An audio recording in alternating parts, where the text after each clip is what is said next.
Les faits s'étaient déroulés le 22 décembre 2012 à Montpellier. Une étudiante de 18 ans avait été tuée par un chauffard alcoolisé. Il vient d'être condamné à 6 ans de prison ferme. Fait exceptionnel, son ami, qui l'avait laissé prendre le volant, a lui été condamné à 6 mois de prison. C'est une première judiciaire en France. Pierre Lagache, dont la fille est morte dans des circonstances similaires, se félicite de cette condamnation. Cette décision, elle est très importante. C'est une espèce de tsunami juridique là, en matière de prévention contre l'alcool au volant. Je suis dans une procédure identique, avec une procédure d'appel aujourd'hui qui va être relancée et qui fait suite à un classement sans suite. Alors c'est vrai que la responsabilité de l'alcool au volant, elle est d'abord individuelle, mais elle peut aussi, dans certains cas, s'inscrire dans un cadre collectif.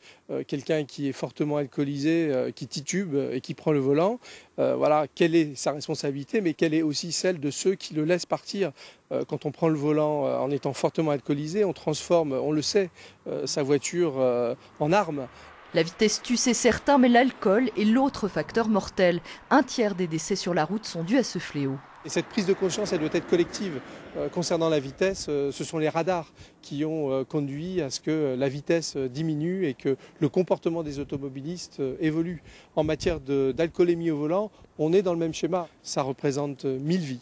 Donc ces 1000 vies pourraient être sauvées. Pierre Lagache ne veut pas que l'on dise que sa fille était au mauvais endroit au mauvais moment. Il n'y a pas de fatalité selon lui. À chacun de prendre ses responsabilités.